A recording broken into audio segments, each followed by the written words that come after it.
Okay बेटा, हमारा जो टॉपिक है वो है 5 kingdom classification, class 9th biology का जो सब्जेक्ट बायोलॉजी। और हमारा जो इसमें लेसन जो है लेसन है बायोडाइवर्सिटी। और बायोडाइवर्सिटी में हमें पढ़ना है 5 किंगडम क्लासिफिकेशन। ये है क्या? अभी जो 5 किंगडम क्लासिफिकेशन जो इससे पहले हमने पढ़ा था 2 किंगडम क्लासिफिकेशन। जो 2 किंगडम क्लासिफिकेशन दी थी कैरोलिस लीनियस ने, उसके कुछ ड्रॉबैक्स आ गए। फिर उसके बाद जो एक्सेप्टेबल क्लासिफिकेशन है वो है 5 किंगडम क्लासिफिकेशन। अब 5 किंगडम क्लासिफिकेशन किसने दी? 5 किंगडम क्लासिफिकेशन दी एक साइंटिस्ट था जिसका नाम है रॉबर्ट एच विटेकर।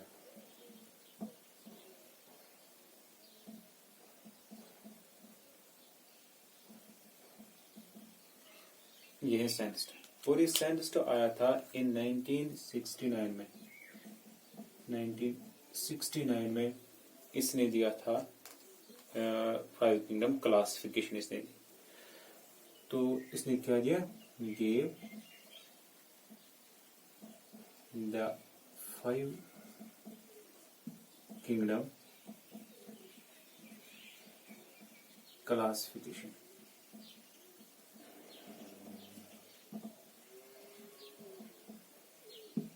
वो 5 किंगडम क्लासिफिकेशन दी किसने? इस रॉबर्ट विटेकर ने। अब वो जो 5 किंगडम क्लासिफिकेशन जो है वो क्या क्या है, कौन कौन से इसने दिए? पहला इसने दिया that is called kingdom Monera. दूसरा जो किंगडम इसने दिया किंगडम प्रोटिस्टा। तीसरा जो किंगडम है किंगडम फंगई। और फोर्थ वाला जो किंगडम है वो था किंगडम प्लांटिया। फिफ्थ वाला किंगडम जो है वो है किंगडम एनिमेलिया। ये है 5 किंगडम क्लासिफिकेशन। अब ये जो 5 किंगडम क्लासिफिकेशन ने जो है रॉबर्ट विटेकर ने जो ये दी थी और किसके बेसिस पे दी? कुछ पॉइंट से जिनके बेसिस पे रॉबर्ट विटेकर ने पूरे ऑर्गेनिजम्स को इन 5 ग्रुप्स में 5 के किंगडम्स में डिवाइड किया। और वो पॉइंट्स क्या देखे उसने, कौन कौन से, यानी किसके बेसिस पे उसने ये क्लासिफिकेशन की? वो क्लासिफिकेशन क्या थी, यानी किसके बेसिस पे उसने ये किया? वो था पहला point complexity of, and we take based on 4 factors। 4 factors थे। पहला फैक्टर था उसमें that is complexity।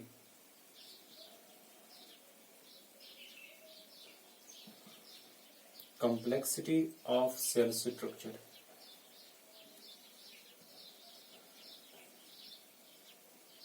एक था ये पॉइंट। इसके बेसिस पे उसने क्या किया? उसने किया इन 5 किंगडम क्लासिफिकेशंस बनाए। पहला पॉइंट था ऑर्गेनिजम्स को देखा और उनके सेल स्ट्रक्चर के बेसिस पे देखा। कॉम्प्लेक्सिटी ऑफ सेल स्ट्रक्चर, यानी उनका सेल स्ट्रक्चर जो है वो कैसा है। यानी सेल स्ट्रक्चर में हम यहाँ पे देखेंगे सेल स्ट्रक्चर वो प्रोकैरियोटिक है सेल या यूकैरियोटिक है। यूकैरियोटिक सेल का स्ट्रक्चर क्या है? सच है प्रोकैरियोटिक इन सच यूकैरियोटिक। प्रोकैरियोटिक आपको पता है that is in which the nucleus is not well developed, और इसमें न्यूक्लियस वेल डेवलप्ड होता है। इसका साइज कम होता है, इसका साइज बड़ा होता है। तो इसको कहते हैं कॉम्प्लेक्सिटी ऑफ सेल स्ट्रक्चर। तो एक ये पॉइंट इसने देखा जिसकी वजह से उसने क्लासिफिकेशन की। दूसरा पॉइंट जो उसने देखा, जो दूसरा पॉइंट के basis that is on the basis of body organisation.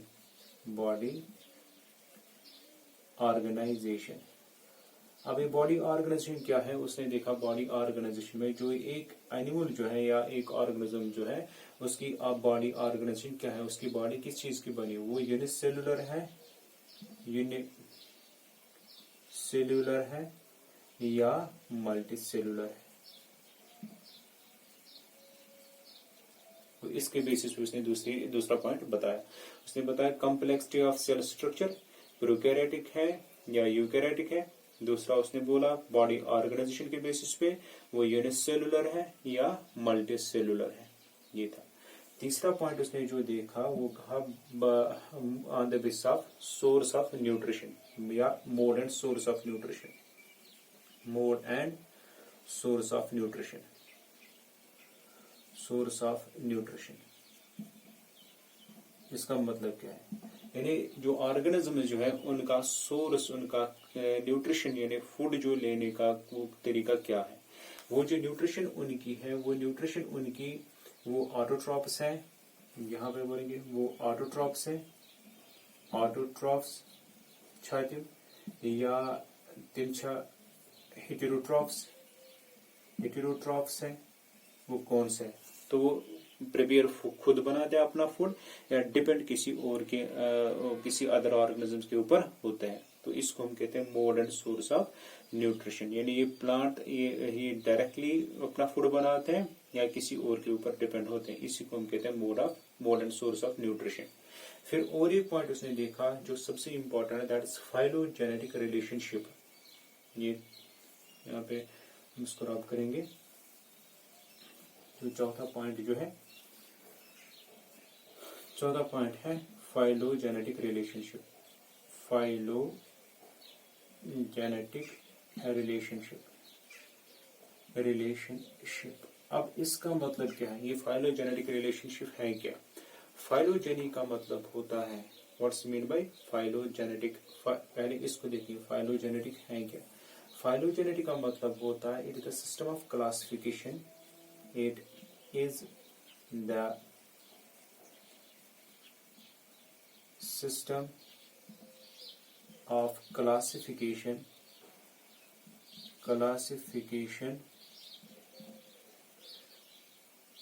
of organisms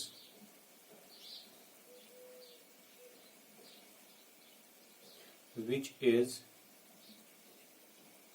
based on large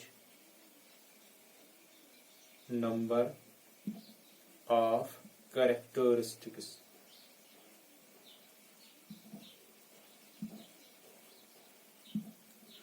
and also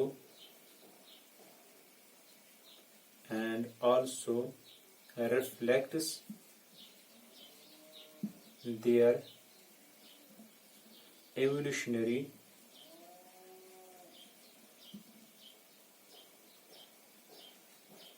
relationships, that's called phylogenetic relation या phylogenetic classification। तो it is the study of classification, ये वो क्लासिफिकेशन है organisms की which is based, जो किसके basis पे होते हैं, लार्ज नंबर ऑफ कैरेक्टर्स, जिसमें बहुत सारे कैरेक्टर्स देखे जाते हैं।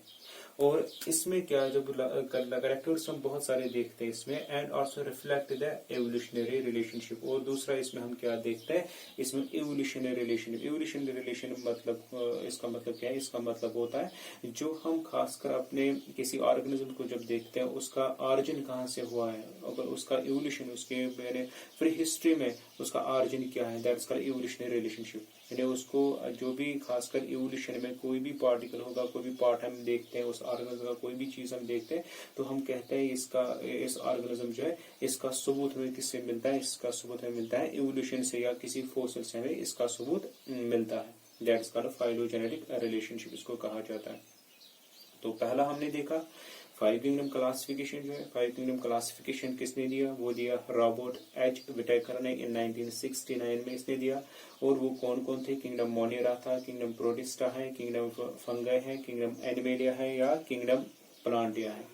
तो इसके साथ साथ ये जो किंगडम्स इसने बनाए, 5 किंगडम्स जो उसने बनाए, वो 5 किंगडम्स किसके बेसिस पे उन्होंने बताए? वो 5 किंगडम्स उन्होंने बताया कुछ 4 बेसिक पॉइंट्स थे। वो पहला पॉइंट जो था वो था ऑन द बेसिस ऑफ जो पहला पॉइंट जो है, पहला पॉइंट है on the basis of complexity of cell structure. यानी सेल स्ट्रक्चर जो है वो कैसा है, सेल प्रोकैरियोटिक है या सेल यूकैरियोटिक है, उसका स्ट्रक्चर को देख के उसकी स्ट्रक्चर में ये पता चलता है। हम रखते हैं उसको, अगर सेल यूकैरियोटिक है तो उसको अलग में रखेंगे, अगर सेल प्रोकैरियोटिक है उसको अलग जगह रखेंगे, अगर सेल यूकैरियोटिक है तो उसको अलग किसी क्लास में रखेंगे। दूसरा हमने इसमें देखा, दूसरा point that is body organisation. Body organisation मैंने कहा वहां पे 2 चीजें हम देखते हैं। एक ऑर्गेनिज्म जो होता है उसकी बॉडी किस चीज से बनी है, उसकी बॉडी एक सेल की बनी है या एक से ज्यादा सेल्स की बनी है, दैट इज यूनिसेलुलर या multicellular, that is called body organisation. तीसरा हमने इसमें देखा mode and source of nutrition. वो इस एक ऑर्गेनिज्म जो होता है, चाहे वो किंगडम मोनिरा हो, चाहे वो किंगडम प्रोटिस्टा हो, चाहे वो किंगडम फंगई हो, चाहे वो किंगडम प्लांटिया हो या एनिमलिया हो, तो उनका मोड ऑफ न्यूट्रिशन क्या है, उनका खाने का तरीका क्या है? वो ऑटोट्रॉप्स है, वो खुद अपना फूड बनाते हैं, या वो हेटेरोट्रॉप्स है, या वो डिपेंड किसी अदर ऑर्गेनिजम्स के ऊपर अपना जो फूड है वो वहां से हासिल करते हैं। चौथा पॉइंट हमने देखा ये फाइलोजेनेटिक रिलेशनशिप। फाइलोजेनेटिक रिलेशनशिप का मतलब क्या है? फाइलोजेनी का मतलब होता है ये वो क्लासिफिकेशन है जिसमें एक ऑर्गेनिज्म के हम बहुत सारे कैरेक्टर्स को देख सकते हैं, बहुत सारे कैरेक्टर्स को देखते हैं, यानी which is based on large number of character, जिसमें बहुत सारे कैरेक्टर्स होंगे। एंड ऑल्सो रिफ्लेक्ट, दूसरा उसमें क्या हम देखते हैं, उसमें हम कुछ इवोल्यूशन के बारे में भी जान सकते हैं। यानी इवोल्यूशन में जैसे हम कोई ऑर्गेनिज्म को देखेंगे, हम बताएंगे ये जो ऑर्गेनिज्म जो है ये इससे पहले भी था, वो उसका कोई भी पार्ट हमें मिल जाता है तो हम कहते हैं ये ऑर्गेनिज्म जो है आज नहीं था, ये इससे पहले भी था। वो हमें किससे पता चला? वो हमें इवोल्यूशन से पता चला। इवोल्यूशन का मतलब होता है ये एक किस्म से इवोल्यूशन, ये इवोल्यूशन जो है, इवोल्यूशन निकला है वर्ड इवॉल्वेयर से निकला है। इवॉल्वेयर का मतलब होता है जो हिडन सब्सटेंस जो होते हैं। यहाँ पे आप ये चीज याद रखो, इवोल्यूशनरी रिलेशनशिप। इवोल्यूशनरी का मतलब ये कहाँ से निकला? ये निकला है इवोल्यूशन से।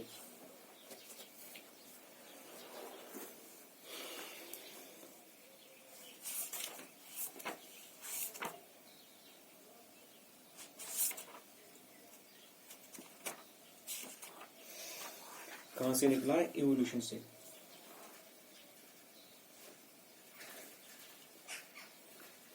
तो यहाँ पे evolution,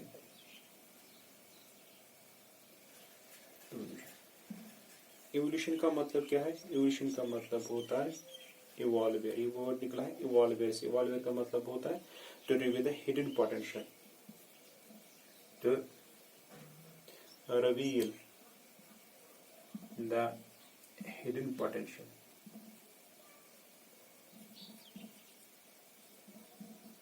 to reveal the hidden potential, अपने अंदर जो काबिलियत एक ऑर्गेनिज्म में होती है उसको जाहिर करना। तो वो हमें कैसे पता चलेगा? वो हमें पता चलता है इवोल्यूशन की रिलेशनशिप की वजह से हमें पता चलता है। तो इस तरीके से हम क्या देखते हैं, हम इसमें इवोल्यूशन की, जैसे हम एग्जांपल लेंगे, इसके इसमें एक तो लेंगे हम मैन है या मंकी है, गुरेला है, इनको कहते हैं प्राइमेट्स कहते हैं। क्योंकि इनमें हम क्या देखते हैं, मैन को या मंकी को जब देखते हैं इसमें नियर अबाउट 90% जो जीन जो है वो इन दोनों में मिल जाते हैं। तो इसलिए हम कहते हैं, खासकर अकॉर्डिंग टू साइंस कहते हैं मैन जो है, मैन का ऑरिजिन हुआ है कहाँ से? इस मंकी से ऑरिजिन हुआ है। मगर वो अगर बाकी हम देखेंगे according religious point of view तो वहां पे वो ठीक नहीं है। तो साइंस डार्विन ने कहा था मैन का ऑरिजिन हुआ है मंकी से हुआ है। तो इसको हम कहते हैं रिलेशन, क्योंकि हमारे रिलेशन किसके साथ है? हमारे रिलेशन इस मंकी के साथ मिल जाती है। तो इसको हम कहते हैं फाइलोजेनेटिक रिलेशनशिप। कोई किसी ऑर्गेनिज्म को किसी और दूसरे ऑर्गेनिज्म के साथ कोई रिलेशन मिल जाती है। जैसे यहाँ पे और एक एग्जांपल हम कहेंगे इसमें, जैसे बैट है, बैट, या इसी तरह और एक लेंगे हम बैट, या हम लेंगे जो वेल है, सॉरी हम लेंगे रैट लेंगे। तो ये तो अलग ऑर्गेनिज्म है, ये अलग ऑर्गेनिज्म है। ये बैट जो है ये फ्लाई करता है, ये जो ये रैट जो है ये फ्लाई नहीं करता, ये अलग जगह रहता है, ये अलग जगह रहता है। मगर दोनों में एक चीज रिलेशनशिप मिल जाती है। वो रिलेशन क्या है? वो रिलेशन है ये भी अपने बच्चों को जन्म देता है, ये भी अपने बच्चों को जन्म देता है। दोनों क्या है? दोनों मैमल्स हैं। तो ये एक रिलेशनशिप इनके बीच में मिल जाए, तो इनको एक ही क्लास में रखा जाता है, दैट इज क्लास मैमलिया जो है वहां पे इनको रखा जाता है। तो इसको हम कहते हैं फाइलम, इसको कहते हैं फाइलोजेनेटिक रिलेशनशिप इसको कहा जाता है। अब इसमें हम देखेंगे, इसमें पहला जो किंगडम जो है वो है किंगडम मोनिरा, वो हम देखेंगे किंगडम मोनिरा।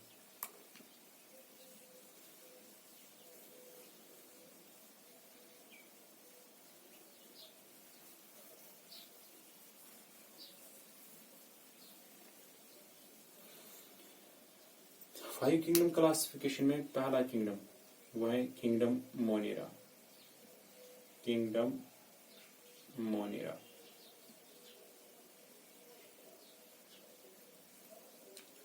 अब ये जो किंगडम मोनिरा जो है ये किसने दिया, ये जो किंगडम मोनिरा जो है ये सबसे पहले किसने दिया?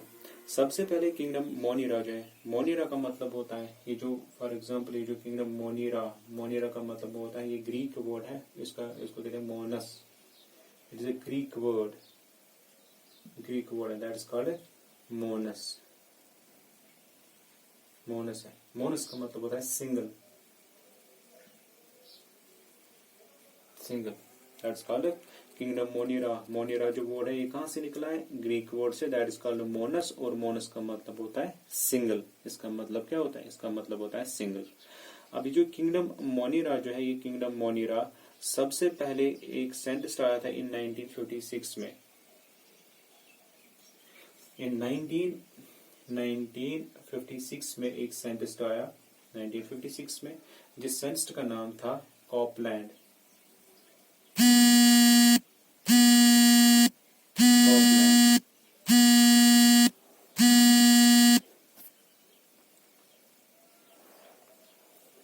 क्या था? कॉपलैंड आया था 1956 में आया था।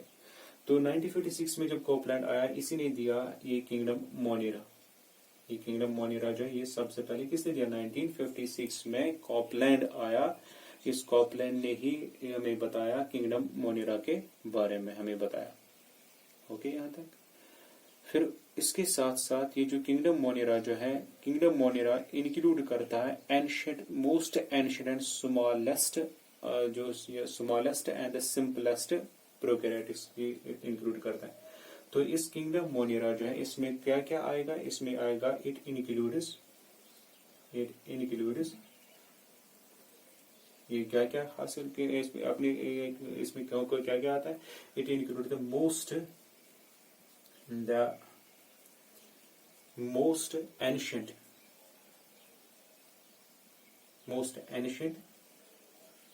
मतलब जो पुराने हैं, द स्मॉलेस्ट जो सबसे छोटे हैं, स्मॉलेस्ट ऑर्गेनिजम्स, एंड जिसमें खास कर आ जाता है, खासकर जिसको हम कहते हैं प्रोकैरियोट्स कहते हैं, प्रोकैरियोट्स। ये सारे ऑर्गेनिजम्स किस में आएंगे? ये आ जाते हैं इस किंगडम मोनिरा में आ जाता है। तो प्रोकैरियोट्स हो गए वो जिनका न्यूक्लियस पूरा अच्छी तरह डेवलप नहीं होता है, जिनका न्यूक्लियस वेल डेवलप्ड नहीं होता है। तो इसलिए हम क्या करते हैं, हम इस प्रोकैरियोटिक में जितने भी ऑर्गेनिजम्स आते हैं, जैसे बैक्टीरिया है, इसमें साइनोबैक्टीरिया है, आर्चिबैक्टीरिया है, बहुत सारे ऐसे बैक्टीरिया हैं जो इस प्रोकैरियोटिक में आ जाता है। जिनका साइज कितना होता है? जिनका साइज बहुत कम होता है, वो अपने प्रोकैरियोटिक्स में पड़ा है। तो इनका साइज जो कम होता है, तो इसीलिए हम इन ऑर्गेनिजम्स को किसके अंदर रखते हैं? इनको रखते हैं इस किंगडम मोनिरा के अंदर। अब कुछ साइलेंट फीचर्स हम देखते हैं इनमें, यानी कौन कौन से फीचर्स हमें देखने होंगे जिसकी वजह से हम जब ऑर्गेनिजम्स को देखेंगे, इसमें वो फीचर जब हम देखेंगे तो हम कहेंगे ये किंगडम मोनिरा है, ये किंगडम मोनिरा में ये ऑर्गेनिज्म पाया जाता है। तो वो फीचर्स क्या क्या है? तो इस वो फीचर्स कौन कौन से, या फीचर्स या कैरेक्टरिस्टिक्स हम कौन कौन से देखते हैं किसके अंदर? किंगडम मोनिरा के अंदर। तो इसमें पहला फीचर जो है, पहला कैरेक्टर या पहला इसमें फीचर या पहला साइलेंट फीचर जो है वो कौन सा है? हम देखते हैं दे आर यूनिसेलुलर। पहला, दे आर यूनिसेलुलर। वो इस किंगडम के अंदर वो ऑर्गेनिजम्स हम रखते हैं जो क्या होते हैं? जो होते हैं यूनिसेलुलर, आसान। और दूसरा हम देखते हैं जो माइक्रोस्कोपिक होते हैं। माइक्रोस्कोपिक मतलब जो बहुत छोटे होंगे, जिनको हम आंखों से नहीं देख सकते हैं। माइक्रोस्कोपिक कौन से? Prokaryotic organisms. प्रोकैरियोटिक ऑर्गेनिजम्स, इनको हम रखते हैं किसके अंदर?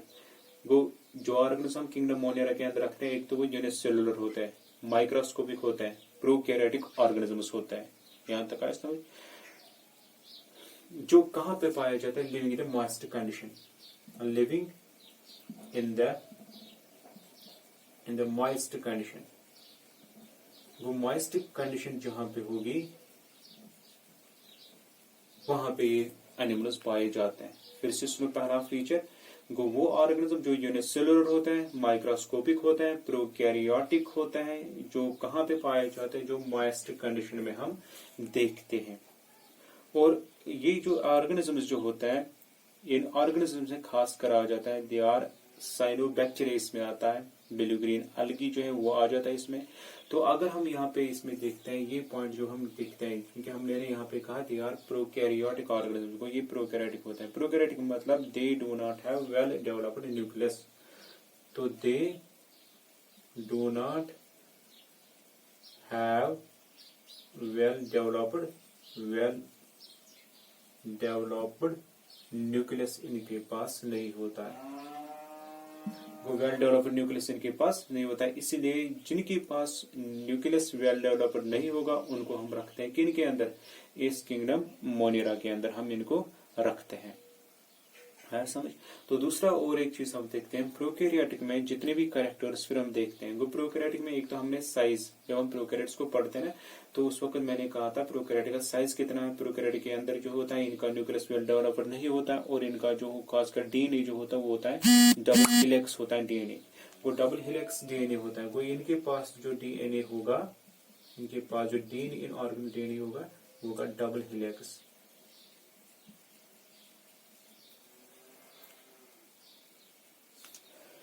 क्या होगा? डबल हेलिक्स होगा डीएनए का। और इसके साथ साथ जो इनका न्यूक्लियर एनवलप जो होता है, which is not enclosed in a nuclear membrane. जो न्यूक्लियस जो होता है, यानी न्यूक्लियस जो होता है वो या डीएनए या न्यूक्लियर मटेरियल जो होता है, it is not covered by nuclear envelope, इसमें नहीं होता है, वो इनके पास नहीं होता है। तो और एक चीज ये हम लिखेंगे इसमें,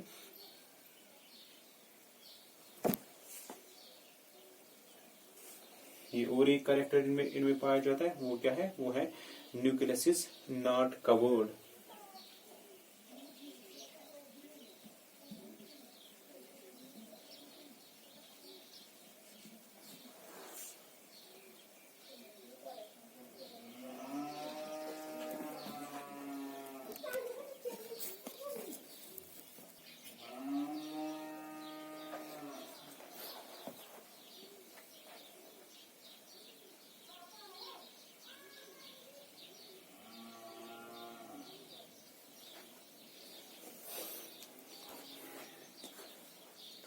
ओके बेटा, तो न्यूक्लियस के अंदर क्या होता है? Nucleus is not covered by nuclear envelope.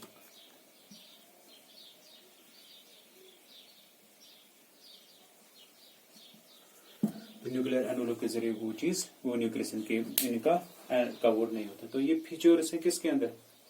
उन ऑर्गेनिज्म्स के अंदर जिनको हम रखते हैं किसमें?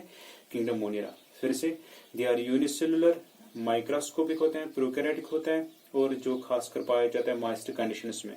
और इनके पास न्यूक्लियस जो होता है वो पूरा वेल डेवलप्ड नहीं होता है, डीएनए होता है इनका डबल हेलिक्स पाया जाता है, और न्यूक्लियस जो होता है वो कवर्ड नहीं होता है विद द न्यूक्लियर एनवलप। तो ये होगा पॉइंट नंबर 1, ये एक फीचर, ये दूसरा फीचर इसका, ये तीसरा फीचर, और ये चौथा फीचर जो इसका इसमें होता है। इसके साथ साथ ये जो और इसमें एक चीज ये भी पाया जाता है, जैसे हम देखते हैं ना प्रोकैरियोट्स में जो भी सेल ऑर्गेनेल्स होते हैं वो एब्सेंट होते हैं, इनके अंदर भी सेल ऑर्गेनेल्स एब्सेंट होते हैं। ये हो गया इसका ये चौथा पॉइंट। अब हम लिखेंगे इसमें फिफ्थ वाला पॉइंट। फिफ्थ वाला फीचर क्या है? को all cell organelles are absent. वो इनमें क्या होगा? इनमें सेल ऑर्गेनेल्स क्या होते हैं? इनमें सेल ऑर्गेनेल्स एब्सेंट होते हैं। किनमें? किंगडम मोनियरा के अंदर जिन ऑर्गेनिज्म को हम रखते हैं।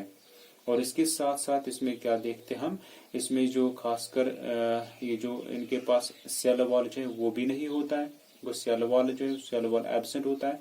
और इनका मोड ऑफ न्यूट्रिशन क्या होता है, मोड ऑफ न्यूट्रिशन होता है आइदर, पॉइंट नंबर 6 जो है, पॉइंट नंबर 6 जो है इसका, वो इनका मोड ऑफ न्यूट्रिशन क्या है, their mode of nutrition, their mode of nutrition is either autotrophic or heterotrophic, is either autotrophic or heterotrophic।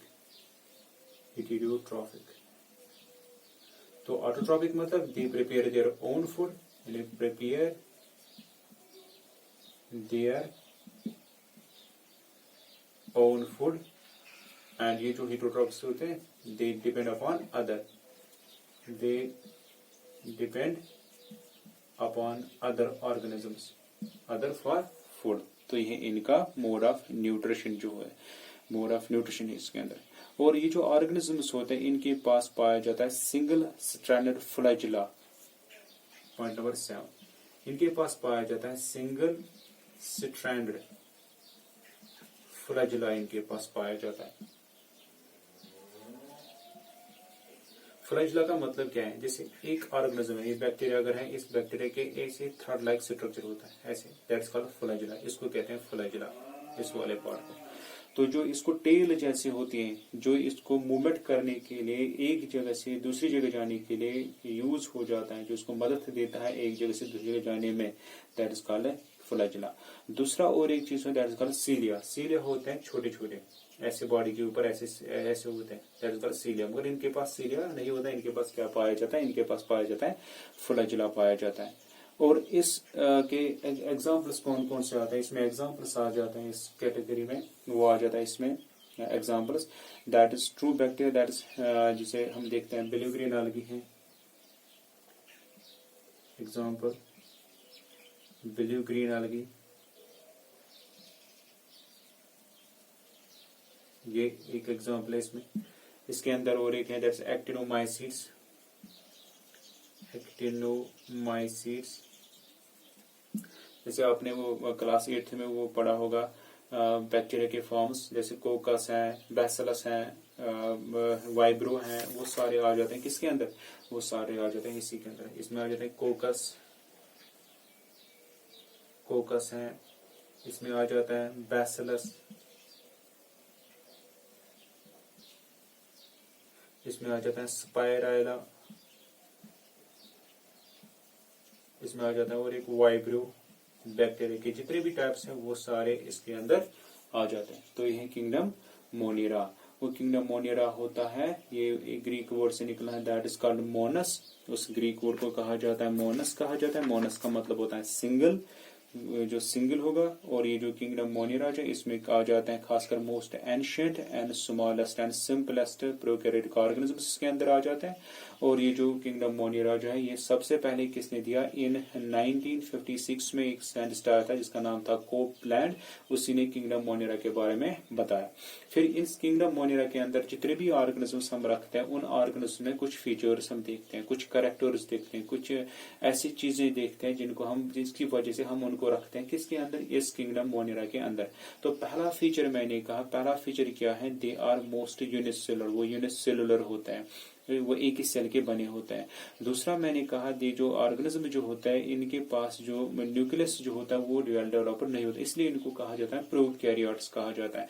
तो जब इनके पास न्यूक्लियस अच्छी तरह नहीं होगा तो इनका जेनेटिक मटेरियल जो है वो जेनेटिक मटेरियल क्या होगा, वो सर्कुलर एंड डबल स्ट्रैंडेड पाया जाता है, जो डीएनए इनके पास होता है। और ये जो डीएनए इनके पास जो पाया जाता है वो एनक्लोज नहीं होता है न्यूक्लियर एनवलप के जरिए, न्यूक्लियर एनवलप उसको कवरिंग नहीं होती है।